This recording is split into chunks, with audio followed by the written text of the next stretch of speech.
गौतम बुद्ध हमेशा अपने शिष्यों से कहा करते थे कि हमारी जीभ दुनिया का सबसे तेज चाकू है और दुनिया में सबसे खतरनाक हथियार हमारे शब्द हैं, जो बिना किसी खून खराबे के लोगों को अंदर ही अंदर मार सकते हैं।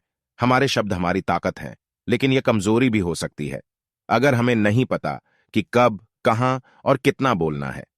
यदि हम सही समय पर सही इरादे से सही शब्दों का प्रयोग करते हैं, तो यह हमें एक सफल व्यक्ति बनाते हैं। लेकिन अगर हम सही समय पर सही इरादे से सही शब्दों का प्रयोग नहीं करते हैं, तो यह हमारे जीवन को नर्क से भी बदतर बना सकते हैं। तो आज मैं आपको मौन पर एक कहानी सुनाऊंगा, और यह कहानी आपकी जिंदगी बदलने वाली है। यह कहानी आपको मौन की शक्ति का एहसास कराने जा रही है। जापान में एक बहुत प्रसिद्ध बौद्ध भिक्षु थे, जिनका नाम दीझाई था। वह दुनिया के शोरगुल से दूर जंगल में अकेला रहता था, और वह बहुत ही ध्यान मग्न व्यक्ति था। इसलिए वे पूरे जापान में बहुत प्रसिद्ध थे। और एक दिन उनके पास एक राजकुमार आया। प्रिय साधु, मैं हमेशा थका हुआ, निराश और परेशान महसूस करता हूं। मेरा मन बहुत बेचैन रहता है। हालांकि मेरे पास सब कुछ है, धन, प्रसिद्धि और सभी विलासिता जो एक व्यक्ति पाने की ख्वाहिश रखता है, लेकिन फिर भी मेरे अंदर शांति नहीं है। तो साधु ने कहा, आपको इसका उत्तर पता है, लेकिन आपने कभी इसकी खोज नहीं की। साधु ने कहा कि मैं एक प्रयोग करना चाहता हूं। क्या आप वह प्रयोग करना चाहेंगे? इस प्रयोग के बाद आपके जीवन में कोई अशांति और चिंता नहीं रहेगी। यह सब सुनकर राजकुमार बहुत परेशान हुआ, लेकिन उसने साधु से कहा कि मुझे बताओ कि मैं क्या करूं। मैं अपने मन की शांति के लिए कुछ भी करने को तैयार हूं।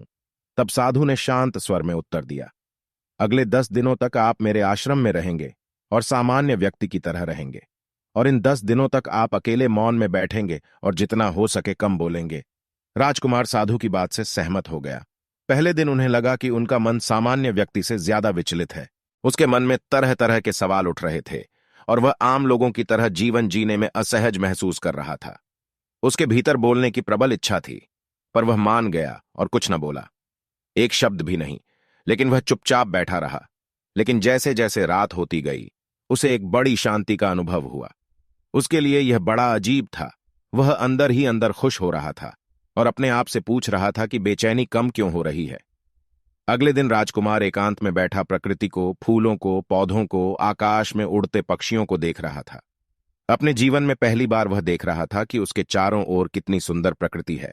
वह अपने चारों ओर प्रकृति को देख और महसूस कर सकता है। इस तरह एक हफ्ता बीत गया और उसके मन की सारी बेचैनी, सारी उथल पुथल, सब कुछ गायब हो गया। 8वें दिन की सुबह राजकुमार की आंखें अपने आप बंद होने लगीं और वह गहरे ध्यान में डूब गया। उसने आंखें बंद कीं, गहरे ध्यान में चला गया। कोई चिंता नहीं थी, मन में शांति थी। राजकुमार को भीतर ही भीतर गहन शांति का अनुभव होने लगा। बाकी के 2 दिन गहरे ध्यान में बिताने के बाद राजकुमार खुद को एक बौद्ध भिक्षु के सामने पेश करता है। राजकुमार ने साधु से कहा कि प्रिय साधु, मुझे उत्तर मिला कि मेरा मन इतना अशांत क्यों है। उन्होंने कहा कि मुझे पता चला कि मेरा मन इतना विचलित और अशांत क्यों था। फिर उन्होंने पूछा, बताओ क्या जवाब मिला। राजकुमार ने कहा कि मैं जरूरत से ज्यादा बातें करता था और दिन भर लोगों पर ऊर्जा बर्बाद करता था और उनके बारे में अकेले ही सोचता था और ज्यादातर समय उनके बारे में नकारात्मक ही सोचता था। इस प्रकार मेरा समय नष्ट हो रहा था और अधिक बातें करने और सोचने से मेरा मन अशांत हो गया था। इस वजह से मैं कोई भी काम अच्छे से नहीं कर पाता था, जिसके कारण मैं लगभग हर काम में असफल होने लगा था। और निरंतर असफलता ने मुझे और अधिक उदास और चिड़चिड़ा बना दिया और इसने मेरे जीवन को और नष्ट कर दिया। लेकिन ये 10 दिन बिल्कुल अलग थे। अब ऐसा लग रहा है कि अपनी जिंदगी को पूरी तरह से जी रहा हूं, और इससे पहले मैं अपनी जिंदगी गलत तरीके से जी रहा था।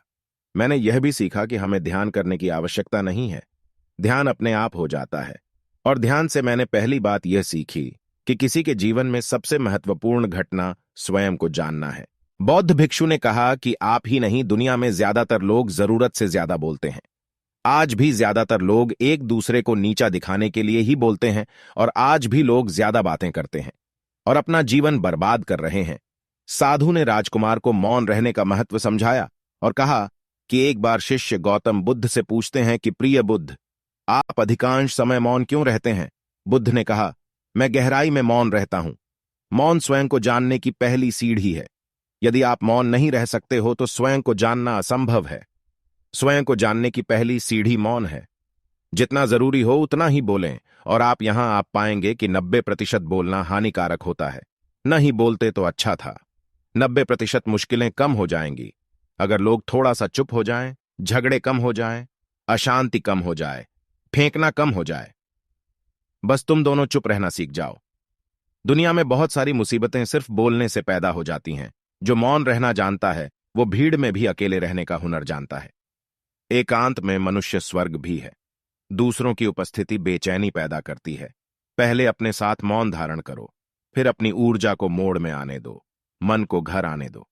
जब आप दूसरों की उपस्थिति से उठते हैं और परेशान हो जाते हैं तो उचित है कि आप अपनी आंखें बंद कर लें और अपने आप में खो जाएं। तुम वहां से भी ताजगी पाओगे, क्योंकि तुम्हारे जीवन का स्रोत वहीं छिपा है। वह किसी और में नहीं है, लेकिन तुम्हारी जड़ें तुम्हारे जैसी हैं। आखिर कौन तुम्हें अपने भीतर ले जाएगा? यदि कोई ना हो तो मुझे स्वयं ही भीतर जाना होगा। इसलिए अपने भीतर जाओ। वहीं परम राजा है, वहीं जीवन का स्रोत है, वहीं से आनंद का जन्म होता है, वहीं से तुम मृत्यु में डूबोगे। वहीं तुम्हारा सूर्य उदय होगा, वह फिर अस्त होगा। जब भी तुम डुबकी लगाकर लौटोगे वहीं से पाओगे। फिर तुम फिर से तरोताजा हो जाओगे। तब जीवन का नया धन पाओगे। फिर नई शक्ति का जन्म होता है। थकान मिटती है, उदासी मिटती है, चिंता मिटती है। जैसे कोई नहाकर आता है तो शरीर शीतल हो जाता है, शांत हो जाता है, वैसे ही भीतर से कोई वापस आता है तो मौन में स्नान करके लौट आता है तो पूरा व्यक्तित्व शांत हो जाता है और मन आनंदित हो जाता है। जब आप आंतरिक मोह की उस ऊंचाई पर पहुंच जाएंगे तो आप पाएंगे कि आपका मन बोलने से भी नहीं बंटता। वह निरंतर तुम्हारे भीतर बैठी उसकी एक अंतर्धारा बनी रहती है। तुम बोलो लेकिन अपने को मत छोड़ो। आप शब्दों का प्रयोग भी करते हैं लेकिन अपनी चुप्पी नहीं तोड़ सकते। तब तुम्हारी वाणी में सुगंध होगी, फिर तुम्हारी वाणी में विशालता होगी, जो तुम्हारे बोलने का संगीत होगा। सब ठीक हो जाएगा। आप बोलेंगे तो दूसरे ठंडे पड़ जाएंगे। भीतर से मौन होते ही आप इतने शक्तिशाली होने लगते हैं कि समाज की पराधीनता छोड़ने लगते हैं, और आपकी जिंदगी में एक ऐसा मजा आता है जो सिर्फ दीवानों की जिंदगी में होता है। आपके चेहरे पर एक नई चमक आ जाती है, आपकी आंखें किसी और चमक से भर जाती है, और आप असीम शांति के सागर में डूबने लगें। ऐसा कहकर उन्होंने अपनी बात समाप्त की। दोस्तों, आपने भी अनुभव किया होगा कि ज्यादा बातें करने से मन शांत हो जाता है। हम अपने मन के साथ साथ अपने ध्यान पर भी नियंत्रण खो देते हैं। जो लोग बहुत अधिक बातें करते हैं उनमें किसी एक कार्य पर ध्यान केंद्रित करने की क्षमता नहीं होती है। इसलिए वे अपने किसी भी लक्ष्य पर पूरी तरह से केंद्रित नहीं होते हैं, और वे जीवन की सच्चाई को नहीं समझ पाते हैं, और न ही कभी मनचाही सफलता प्राप्त कर पाते हैं। इसके अलावा आपने देखा होगा वो लोग अक्सर लोगों के बीच हंसी का पात्र बन जाते हैं, और जो कम बोलते हैं और अपनी बात पर टिके रहते हैं उन्हें सम्मान मिलता है। लोग जो कहते हैं उसे सुनते हैं और विश्वास करते हैं, और अशांत मन वाला व्यक्ति जीवन में किसी भी कार्य में सफल नहीं हो पाता, क्योंकि उसका किसी भी कार्य में मन नहीं लगता। अगर कोई व्यक्ति जानता है कि उसे कब, कहां और क्या कहना है तो वह वास्तव में बहुत बुद्धिमान है, और ऐसा व्यक्ति जहां भी जाता है आकर्षण का केंद्र बन जाता है, और जो कुछ भी करता है उसमें सफल हो जाता है। यदि हम महान व्यक्ति के व्यक्तित्व को देखें तो पता चलेगा कि वह कम बोलते हैं और कम से कम शब्दों में अपनी बात समाप्त करते हैं। वह बोलने से पहले गहराई से सोचता है कि उसे क्या कहना है। लेकिन जो लोग अधिक बोलते हैं वे कई बार झूठ बोलते हैं और अपनी बातों से दूसरों के दिमाग पर कचरा डालते रहते हैं। वह अधिकतर दूसरों की बुराई ही करता रहता है, इसलिए उसके अपने भी उससे बचने और उससे दूर रहने की कोशिश करते हैं। हमारे भारतीय उपनिषदों में कहा गया है कि हमारे वचन ही वास्तविक धर्म हो सकते हैं।